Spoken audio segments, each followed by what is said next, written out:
Bonjour, c'est Ursula encore. Bienvenue à cette chaîne. Alors, nous sommes le 1er mars 2018 et je viens sonner la trompette encore aujourd'hui. Rappeler à tout le monde que notre Seigneur Jésus-Christ vient bientôt. Alors, on est souvent pris au ridicule dans le milieu chrétien quand on dit aux gens que Jésus-Christ arrive bientôt. Parce que comme ils ont entendu ça depuis des années, alors ils te répondent en te disant que oui, on le sait, il arrive et puis ils font rien. Alors je viens vraiment nous encourager à ne pas tomber dans ce piège-là d'habitude. Et finalement, vous savez, une habitude, et ça devient souvent une seconde nature pour nous. Et bon, à force de négliger cet élément-là, on peut se retrouver ce jour-là très surpris parce qu'effectivement, Jésus-Christ est venu et on n'a pas été apprêté, justement parce qu'on se disait que c'est quelque chose de très loin. Mais Jésus-Christ arrive très très bientôt. On est vraiment dans le temps qui annonce la venue de notre Seigneur. Alors il est important qu'on puisse se dépouiller des œuvres de la chair et puis revêtir les œuvres de l'esprit et puis vraiment être proche avec lui, passer vraiment un temps d'intimité avec lui, nous assurer que ce jour-là on sera vraiment prêt. Effectivement, on ne sait pas exactement quand est-ce qu'il va venir, mais on connaît à peu près la période parce que le Seigneur nous a situés et nous sommes dans ce temps-là qui annonce la venue de notre Sauveur glorieux. Alors voilà, donc aujourd'hui je viens continuer dans la même lancée. On parlait des relations de couple et aujourd'hui je viens parler de les deux manières par lesquelles Satan agit dans nos couples de manière vraiment à les faire tomber. Et donc voilà. Et dans Colossiens 2, 15, ça nous dit que Jésus-Christ a dépouillé autorité, domination, et qu'il les a livrés en spectacle à la croix. Je vais lire, je vais lire à partir de 14, de Colossiens 2, à partir de verset 14, il s'est dit, il a effacé l'acte dont les ordonnances nous condamnaient et qui subsistait contre nous, et il a éliminé en les clouant à la croix, il a dépouillé les dominations et les autorités, il les a livrées publiquement en spectacle en triomphant d'elles par la croix. Donc Jésus a livré les principautés, il a livré tous ces démons-là qui vraiment venaient fatiguer les enfants de Dieu. Il les a livrés. Il a arraché les clés du séjour de la mort. Et puis aujourd'hui, nous sommes libérés, nous sommes vraiment vivants. Mais cela est vrai pour quiconque applique cela dans sa vie. Mais si toi, tu es quelqu'un qui n'applique pas la victoire de Jésus-Christ dans ta vie, ben, tu vas continuer de vivre comme si Satan dominait encore dans le monde. Mais tous les enfants de Dieu qui ont dit qu'ils ne veulent pas de l'emprise de Satan sur leur vie, vraiment, ils vivent avec plutôt euh, la présence de Jésus, ils vivent avec le chapitre de Jésus, ils vivent avec Jésus-Christ comme leur bannière. Donc voilà le mot que je cherchais. Ils vivent avec la bannière de Jésus sur leur vie, ce qui fait que Satan ne peut pas les approcher. Mais les autres qui se disent chrétiens, mais qui ne vivent pas en fonction de leur maître Jésus-Christ, effectivement, ils sont encore exposés à tout ce que Satan fait et finalement, ça domine sur leur vie. Alors, voilà. Mais j'aimerais quand même revenir sur ce qui s'est passé au Jardin d'Éden, parce que Satan continue toujours d'agir de la même manière dans notre vie aujourd'hui.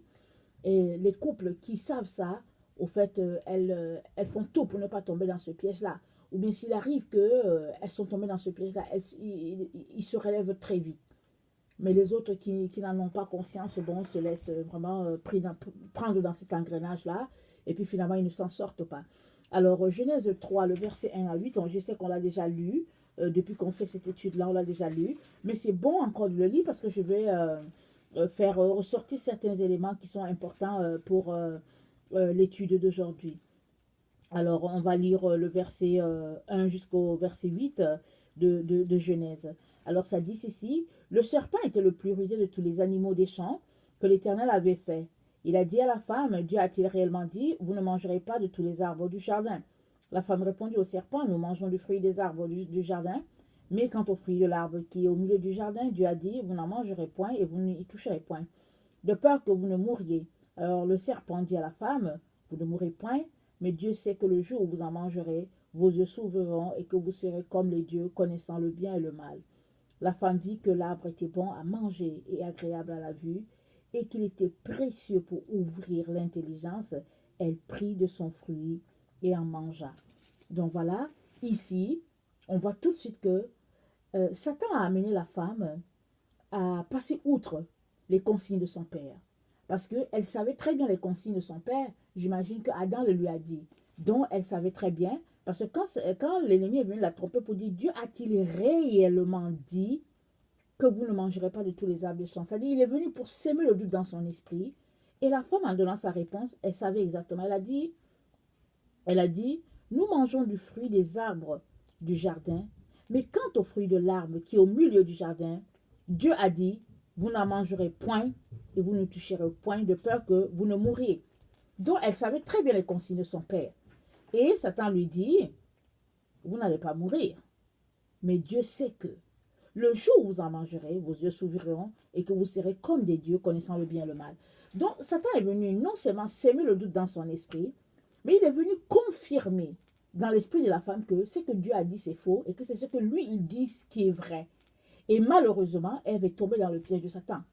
Elle a cru à ce que Satan a dit, comparé à ce que son père a dit. Et elle est donc tombée dans ce piège-là de la séduction. Et pourquoi elle est tombée dans ce piège-là? Parce que son cœur à elle était déjà porté à la grandeur. À une certaine grandeur, elle voulait être comme Dieu. Parce que c'est dit, vous serez comme des dieux. Donc Ève aspirait à être une déesse. Elle a vu toutes ces choses-là. Elle voulait vraiment être au-dessus. Surtout que, bon, elle était la seconde après Adam et que Adam était son chef. Elle devait le respecter et tout. Donc Ève a trouvé que vraiment, elle allait avoir une autre place, vraiment un autre standing. Et elle a aspiré à ça. Et il dit, vous allez connaître le bien et le mal. Et c'est à partir de ce moment-là, au fait, Satan sème quelque chose dans son esprit, dans ses pensées. Et au verset 6, c'est dit, la femme vit que l'arbre était bon à manger et agréable à la vue. Donc, regardez, elle vit dans le jardin depuis longtemps. Ce qui est bizarre, c'est que, est-ce qu'elle a déjà vu l'arbre? Et que, est-ce qu'elle a déjà été attirée par l'arbre? Je ne sais pas. Mais toujours est-il que, après les paroles de Satan, la femme vit que l'arbre était bon à manger et agréable à la vue. Et qu'il était précieux pour ouvrir l'intelligence. Elle prit de son fruit. Donc, au fait, elle a suivi exactement les paroles de Satan. Et elle dit, il était précieux pour ouvrir l'intelligence. Voilà quelqu'un qui est venu s'aimer le doute dans son esprit. Et elle s'est alignée sur les paroles de ce que Satan a dit. Elle n'avait même pas goûté. Mais c'est dit que elle vit que c'était précieux pour ouvrir l'intelligence. Et Satan agit encore aujourd'hui comme ça, exactement dans la séduction. Il s'est dit qu'il nous conduit sur un chemin. Et on voit que le chemin, c'est un chemin précieux. C'est un chemin qui nous mène à une certaine gloire. Et on tombe dans les déceptions. Et après, pour se rendre compte qu'en fait, c'était juste un chemin qui nous a égarés, qui nous a maintenus loin de notre Père. Alors, à la vue, c'est dit que la femme vit que l'arbre était bon à manger et agréable à la vue. Donc, en fait, ce qui s'est passé, elle n'avait pas encore expérimenté. Elle n'avait pas encore mangé, mais elle a vu ça à distance. C'est-à-dire qu'à distance, elle avait déjà vu que l'arbre était agréable, elle avait déjà vu que c'était bon à manger, et puis elle avait déjà vu que c'était précieux pour ouvrir l'intelligence. Et à partir de là, bon, l'action n'était que secondaire. Parce que ce qui se passe dans nos vies, c'est que souvent, on consomme la chose par notre esprit, par nos pensées, tout est déjà fait, et bon, l'acte suit. Et c'est ça qui s'est passé exactement avec Ève. À distance, elle a entendu une parole. À distance, elle a vu que l'arbre était bon. Et puis, elle a vu que c'était agréable. Elle s'est dit que bon, Satan avait certainement raison. Et elle a pris l'arbre, elle a mangé. Et elle a donc été séduite là, à ce moment-là. Quand Satan parlait. Une fois qu'elle a été séduite, les paroles de Satan sont venues supplanter les paroles de l'Éternel Dieu. Et elle n'a plus considéré ce que son père lui a dit. Elle ne voyait plutôt que les choses de Satan, elle ne voyait que sa position de déesse plus tard. Et après avoir mangé, qu'est-ce que ça nous dit? Au verset au verset 6, vers la fin du verset 6, c'est dit, elle prit de son fruit et en mangea, elle en donna aussi à son mari qui était auprès d'elle et il en mangea. Donc, Ève a été séduite par les paroles du serpent et elle a agi conformément à ces paroles, mais Adam, il n'a pas été séduit par les paroles euh, de Satan parce qu'il n'a pas entendu quelque chose. Il a juste vu Ève qui lui tendait le fruit et la Bible dit qu'il en mangea. Alors Adam, il n'a pas vu le fruit, il n'a pas vu Satan, il n'a pas entendu les paroles de Satan. Tout ce qu'il a vu, c'était Ève qui lui tendait ce fruit-là et il a aussi mangé. Satan a été aveuglé complètement parce que ça dit qu'il était à côté d'elle. Ça dit que son mari était à côté d'elle et il en mangea. Alors comment pouvons-nous comprendre ça? Deux personnes qui sont dans le jardin, des personnes vraiment innocentes, pures, qui n'ont point péché de leur vie, et créées à l'image de Dieu, qui ont une communion étroite avec le Seigneur, et l'une est séduite et tombe dans le piège de l'ennemi, et l'autre est aveuglée complètement et mange le fruit. Il ne se rend même pas compte de ce qui se passe. Parce que ce qu'il voit, c'est Ève qu'il voit. Il a tellement confiance en cette femme-là, en sa femme, qu'il ne questionne même pas la chose. Et il en mange. Et puis bon, le reste, c'est juste de l'histoire. On le raconte tout le temps. Mais quand on s'arrête à cette parole, à cet événement-là qui s'est passé dans le jardin d'Éden, on se dit, mais comment est-ce que c'est possible? Comment est-ce que cela a pu arriver que Adam, qui était à côté d'Ève, n'a pas vu ce qui se passait? Est-ce que pendant que lui, il était en train de communiquer, de communier avec Dieu, peut-être, Ève, elle communiait avec le serpent? Parce que bon, de toutes les manières, je me dis que peut-être qu'il parlait par télépathie. Parce que bon, dans le monde spirituel, bon, il y a tellement de différentes sortes de langages. Mais toujours est-il que Satan a utilisé la séduction pour la femme et il a utilisé l'aveuglement pour Adam. Et l'aveuglement, ça s'est passé à travers Ève. Parce que Ève est venue comme un écran devant ce qui se passait. Adam n'a pas vu le fruit, il a juste vu Ève, sa femme, la personne en qui il a confiance, et il a mangé ce qu'elle lui a donné. Et puis, bon, finalement, c'est là que les deux se sont rendus compte qu'ils étaient nus, et là, il y avait un problème, ils sont allés se cacher quand Dieu est venu dans le jardin. Alors, Dieu m'a montré que Satan agit encore exactement comme ça, et dans nos couples et dans nos vies de tous les jours. Il n'y a pas d'autre manière. Le Seigneur m'a montré qu'il y a juste ces deux manières-là par lesquelles Satan a agi. Dans tous les péchés que nous commettons, dans toutes nos chutes, il n'y a que les deux façons. C'est soit par la séduction, c'est soit par l'aveuglement. Alors, dans la vie de tous les jours, dans la vie du couple, la femme peut séduire son mari, et le mari peut séduire la femme, ou bien la femme peut être un obstacle à son mari, elle peut aveugler son mari, le mari peut aveugler la femme, ça c'est des choses qui arrivent communément, de façon fréquente. Regardez, exemple, je peux inviter mon mari par exemple à regarder un film, alors que mon mari, au fait, par exemple, n'aime pas les films, je vais l'inviter à regarder le film, et puis le film, c'est un film souillé. Et donc voilà, Satan vient de faire tomber mon mari par moi. Parce que de toutes les manières, moi, je suis déjà souillée. Et il vient de faire tomber mon mari. Un autre exemple, c'est que, je peux me retrouver avec mon mari dans un restaurant et on mange un repas qu'on choisit sans se douter que ce repas-là, c'est un repas qui a été déjà sacrifié à des idoles. Et on mange et on rentre à la maison, on se rend compte que bon, ça ne va pas, il y a quelque chose, c'est comme s'il y a une barrière, on ne sait pas c'est quoi, et le Seigneur nous révèle que, ah, tiens, vous avez mangé la viande sacrifiée aux idoles. Ça dit qu'on a été complètement aveuglé, on s'est retrouvé dans le restaurant, et on n'a pas vu que, bon, ça pouvait arriver, par exemple, et bon, on a consommé. Bon, ça, c'est deux exemples banals que je donne, mais des exemples comme ça existe dans la vie de tous les jours, et ça n'arrête pas. Et puis maintenant, Satan agit dans nos églises, il agit à travers nos relations. Il y a combien de fois avons-nous eu des amis qui étaient vraiment là, des agents de Satan pour nous empêcher d'aller plus loin? Combien avons-nous eu des relations qui étaient juste des écrans sur notre chemin? Combien avons-nous déjà eu des relations avec des personnes qui, au fait, étaient juste là pour nous séduire. Alors, ou bien même souvent, on tombe carrément dans le piège de la publicité. Alors, les gens viennent, les gens t'appellent, et puis ils te vendent un produit en ligne, et bon, finalement, tu ne sais même pas c'est quoi, et puis tu embarques dedans pour te rendre compte que, bon, c'était du n'importe quoi.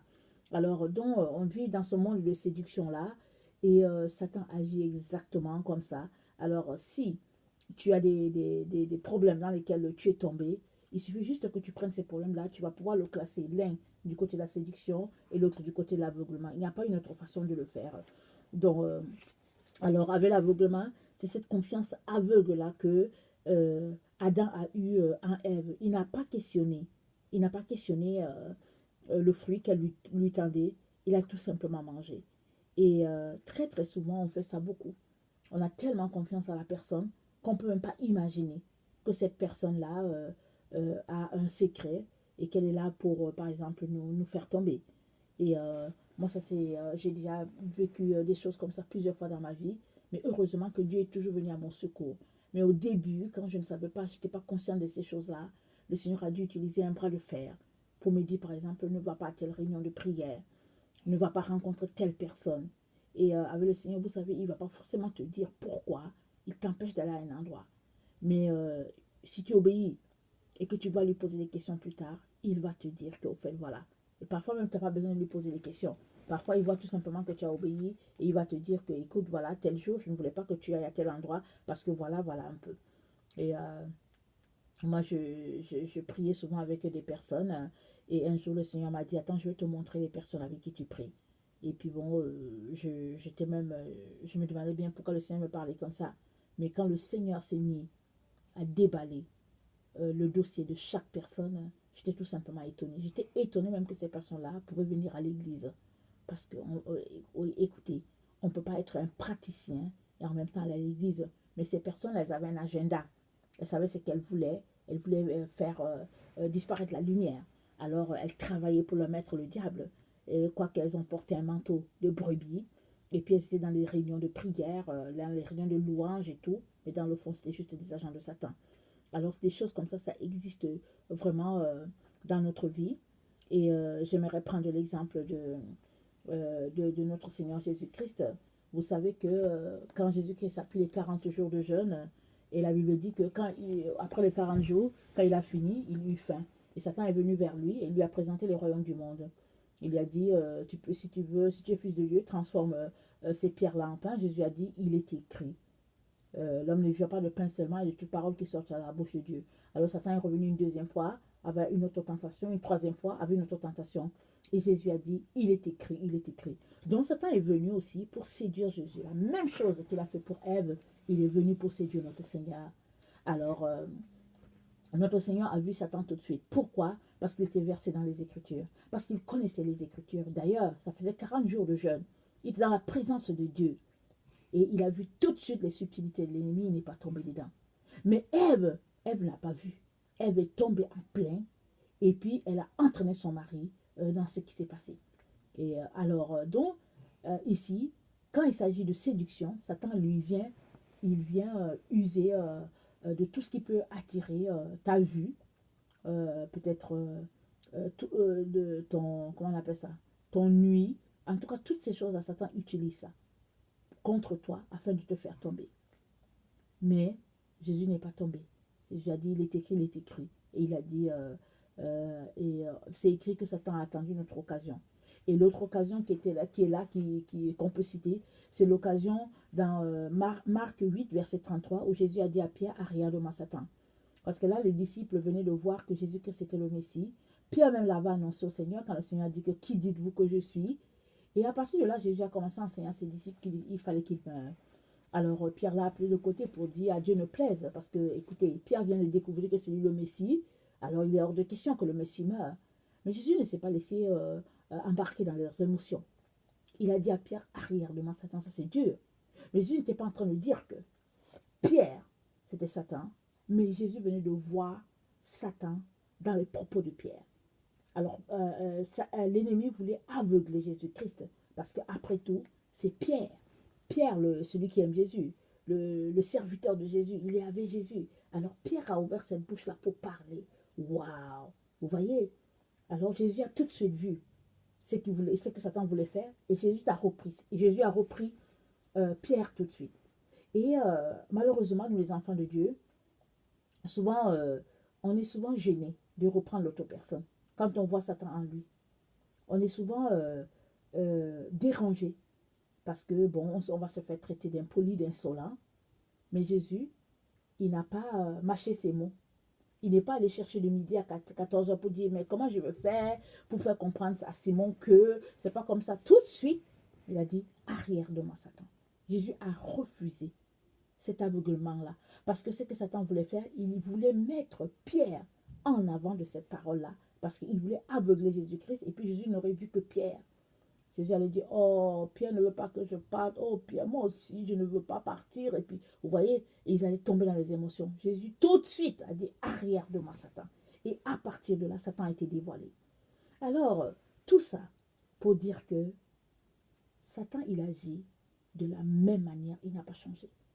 Et nous avons besoin de détecter les propos des uns et des autres pour savoir si c'est de Dieu ou si c'est de l'ennemi. Nous ne pouvons pas fonctionner, c'est-à-dire fonctionner comme si de rien n'était. Parce que Satan agit toujours comme ça. Il n'a pas changé. Et il utilise cette tactique-là dans les couples. Il utilise ça entre les enfants de Dieu. Il utilise ça partout. Remarquez, Adam n'a pas accompli sa destinée. Dieu l'a appelé, et puis Dieu a dit dominer. Il a appelé Adam et Ève. Il a dit vous dominez sur la terre. Il a dit possédez. Il a dit multipliez-vous. Il a dit, voilà, il les a placés les rois au-dessus de la terre. Mais malheureusement, Satan est venu voler ce qu'ils avaient et Adam n'a pas réussi à accomplir sa destinée. Parce qu'après ce qui s'est passé, la terre a été polluée et puis tout a été détruit. Et par la grâce de Dieu, Dieu est descendu dans le jardin. Il les a couverts encore. Et parce qu'il les aimait, il les a chassés du jardin afin que le mal ne puisse pas se perpétuer dans la descendance humaine. Mais Satan a usé, il a utilisé cette tactique-là pour pouvoir empêcher Adam d'aller jusqu'au bout. Et jusqu'aujourd'hui, il fait pareil. Combien de conjoints s'arrêtent-ils en cours de route, par exemple, parce que l'autre les a bloqués? Combien sont-ils? On ne peut plus les compter. On ne peut même pas les compter. Alors, donc, sortons de notre tête que voici le mari que Dieu m'a donné, ou bien voici la femme que Dieu m'a donnée, et puis tout roule comme sur des roulettes. Ce n'est pas vrai. Parce que l'autre personne, c'est une personne charnelle. Si ce n'est pas une personne qui marche proche de Dieu, elle ne va même pas comprendre pourquoi est-ce que elle ne devait pas te bloquer. Parce que quand un homme marche proche de Dieu, exemple, il va tout faire pour bâtir sa femme. Il va tout faire pour que la gloire de Dieu soit vue dans sa femme. Mais si c'est quelqu'un qui ne marche pas selon Dieu, alors il va tout faire pour mettre les bâtons dans les roues. Et dans le cas de Adam et Ève, Satan savait ce qu'il voulait. Il voulait arracher à Adam cette autorité-là. Mais Ève ne l'a pas vu. Ève n'a pas vu ce qui se passait. Elle est juste tombée dans le piège. Et c'est ça qui arrive à plusieurs. Est-ce que tu es si proche de Dieu que tu vois les pièges que l'ennemi tend dans ta vie, soit par le péché de la séduction, ou bien par le péché de l'aveuglement? Est-ce que tu le vois?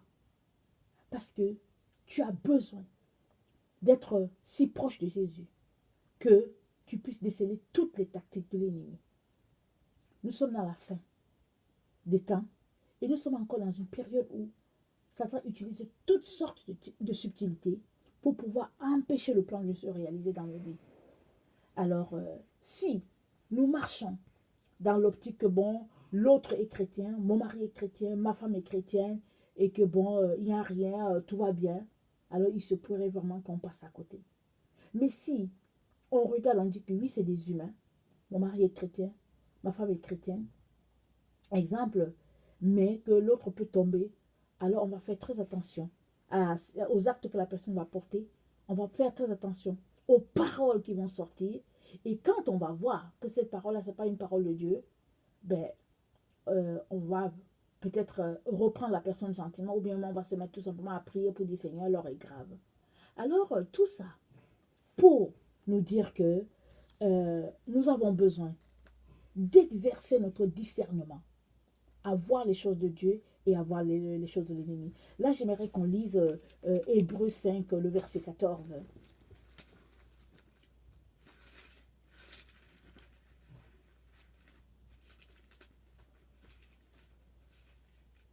Ça dit ceci. Je vais commencer à lire à partir du verset 11. Nous avons beaucoup à dire là-dessus et des choses difficiles à expliquer, parce que vous êtes devenus lents à comprendre. Vous, en effet, qui depuis longtemps devez être des maîtres, vous avez encore besoin qu'on vous enseigne les principes élémentaires des oracles de Dieu. Vous en êtes venus à avoir besoin de lait et non d'une nourriture solide. Or, quiconque est au lait, n'a pas l'expérience de la parole de justice, car il est un enfant. Mais la nourriture solide est pour tous les fils. Mais la nourriture solide est pour tous les hommes faits, pour ceux dont le jugement est exercé par l'usage à discerner ce qui est bien de ce qui est mal. Donc voilà, regardez, il dit que quand on prend encore le lait, c'est pour les enfants. Mais une fois qu'on est adulte, il dit la nourriture solide, c'est pour ceux-là qui se sont exercés à distinguer le bien et le mal. Et ça, c'est ta responsabilité et c'est la mienne. D'exercer vraiment notre esprit à discerner ce qui est bien et ce qui est mal. Et ça demande un temps d'intimité avec le Seigneur. Ça demande une relation de proximité avec le Seigneur. Mais si tu es quelqu'un qui gaspille ton temps devant la télévision, devant les jeux vidéo, les jeux internet, si tu es une personne qui perd ton temps devant les vidéos, à regarder des musiques et toutes sortes de choses, tu es tout simplement en train de t'empêcher de pouvoir pratiquer le discernement à outrance. Parce qu'on est dans le temps où on a vraiment besoin de savoir qu'est-ce qui est de Dieu et qu'est-ce qui ne l'est pas. Parce que Satan agit avec beaucoup de subtilité. Entre vous et moi, aujourd'hui, si Pierre venait pour dire « Oh non, oh Judith, je ne veux pas que tu meurs en Afghanistan, oh non », qu'est-ce que vous allez faire? Vous allez dire aussi, Judith va aussi dire « Oh moi, oh non plus, je ne veux pas, vraiment c'est difficile et tout ». C'est ça, vous allez tomber dans ce piège-là. Parce que c'est comme ça que ça se passe dans notre monde. Vous n'allez pas dire « Arrière de moi, Satan ». Mais Jésus a tout de suite vu, Jésus a dit « Non, ce n'est pas le temps de tomber dans les émotions. C'est le temps d'aller jusqu'à sa destinée ». Jésus savait qu'il avait une croix à porter. Il savait qu'il devait aller jusqu'à Golgotha et là, il serait cloué. Il savait tout ça. Alors, ce n'était pas le temps de tomber dans les émotions de Pierre et puis, de faire la pitié et tout ça. Ce n'est pas le temps. Mes chers frères et chers sœurs, ce n'est pas le temps de perdre le temps à s'asseoir avec les gens et puis à rire et tout. On va le faire au ciel. On va se rencontrer dans le ciel, dans les rues du ciel. On aura toute l'éternité pour causer, pour parler. Mais pour le moment, c'est le temps où nous devons nous apprêter. C'est le temps où nous devons jeter Satan dehors à tout prix. Parce qu'il est après nos couples, il est après nos enfants, il est après toute la famille. Surtout que nous savons que Jésus-Christ arrive bientôt. Nous devons tout faire pour que tout le monde puisse être prêt. Nous devons tout faire pour que ces subtilités soient décelées. Parce qu'on ne peut pas continuer de fonctionner en mettant la tête dans le sable et à dire que bon, on est des chrétiens et puis finalement, on ne sait même pas ce qui va arriver. On est là perdu. Malheureusement, beaucoup de chrétiens fonctionnent aujourd'hui comme ça. Et puis, ils sont pris dans cet engrenage-là. Et même quand tu leur dis la vérité, ils sont pris de panique parce que pour eux, c'est toi qui es en train de leur dire le mensonge. Et que le vrai, c'est la vie légère dans laquelle ils vivent. C'est la vie libérale dans laquelle ils se retrouvent. C'est cette chrétienté libérale-là qui est la vie, au fait, pour plusieurs enfants de Dieu. Et ils vont te prendre, toi, pour légaliste. Alors que toi qui es le légaliste, c'est toi qui es en train de leur dire la vérité. C'est toi qui es en train de leur dire, faites attention. Ne marchez pas dans les subtilités de l'ennemi. Alors, donc voilà, le Seigneur donc a voulu vraiment qu'on ait connaissance de cet enseignement-là, parce que Satan agit encore de la même manière, par la séduction, ou par l'aveuglement. Et cela se passe dans nos couples. Ça se passe dans nos couples. Et le fait, par exemple, de savoir que Satan utilise ton mari ou bien ta femme pour te séduire ou pour t'aveugler, ne doit pas être un élément qui fait que tu rejettes la personne ou bien tu le peins en noir. Non, Satan a toujours utilisé cette tactique-là depuis le jardin d'Éden. Et il n'a pas arrêté de le faire. Si tu es conscient de cela, tu vas savoir que un chrétien est encore beaucoup plus exposé à ce type de tentation. Parce que Satan sait qu'une fois qu'il te fait tomber, ben, il fait tomber beaucoup de personnes. Il fait tomber ta femme ou bien ton enfant. Il fait tomber ta femme ou bien ton mari. Et il va faire aussi tomber les enfants parce que les enfants vont prendre un coup. Alors, voilà, ces deux manières-là que Satan continue d'utiliser pour nous empêcher d'atteindre notre destinée. Et est-ce que Adam a fini par atteindre cette destinée-là? Oui, par Jésus-Christ, parce que la Bible dit que le premier Adam a échoué, mais le second Adam est venu et il a tout restauré. Alors Jésus-Christ est venu restaurer ce que le premier Adam a perdu. Et bientôt, nous allons voir que, au fait, il va venir ravir son épouse, mais il va aussi revenir établir le millénium. Il va donner à cette terre-là, pendant 1000 ans, de vivre dans la paix, dans la tranquillité, parce que Satan sera lié pendant 1000 ans. Et après ces 1000 ans-là, il y aura le jugement et la terre sera complètement restaurée, parce que le livre de Romains dit que la terre soupire, vraiment, la création soupire à être délivrée de tout ce qui a été fait à la terre. Alors, le second Adam donc est venu donc, il a payé ça, il l'a fait par sa mort et le temps est là pour que vraiment les choses soient effectives. On ne peut donc pas continuer de marcher ignorant de tout ce qui se passe, ou bien on ne peut pas continuer de nous leurrer en nous disant que ce sera pour plus tard. C'est pour maintenant. La Bible dit qu'aujourd'hui, si vous entendez sa voix, c'est aujourd'hui que tu entends la voix et tu décides de changer. Alors faisons très attention, ne remettons pas à demain parce qu'on peut être très très surpris. Donc voilà, alors j'aimerais vraiment nous encourager à nous concentrer sur ce qui est important, sur ce qui est essentiel, et puis de laisser tomber toutes les autres futilités. Alors, si toi, tu es quelqu'un qui ne connaît pas le Seigneur Jésus-Christ et tu te poses des questions ou bien tu cherches, alors j'aimerais te dire que la religion ne peut pas te sauver. La personne qui peut te sauver, c'est Jésus-Christ. Et c'est une affaire de relation avec le Père. Et cette relation-là ne peut être possible que si tu fais de Jésus-Christ ton Seigneur et ton Maître. Mais si tu penses que tu peux joindre Dieu par la religion musulmane, la religion bouddhiste, la religion, toute autre religion, j'aimerais tout simplement te dire que tu te trompes. Et le Seigneur t'invite à considérer ses voies à lui, et ses voies, c'est à travers Jésus-Christ. Parce que si tu as Jésus-Christ, tu as la vie. Si tu ne l'as pas, bon, c'est la mort éternelle qui va s'abattre sur toi. Et Dieu n'aime pas ça pour toi. Il n'aimerait pas que toi, tu vives vraiment séparé à lui de tout jamais. Alors c'est pour cela qu'il utilise plein de personnes pour t'interpeller à cette vérité-là. Alors j'aimerais t'encourager vraiment à aller devant Dieu, chercher ses voies, il ne manquera pas de se révéler à toi. Alors que le Seigneur vous bénisse et qu'il vous fortifie et qu'il vous donne vraiment d'être ancré dans sa parole afin que quand il viendra, vous ne soyez pas parmi ceux-là qui seront laissés. Merci beaucoup. Amen.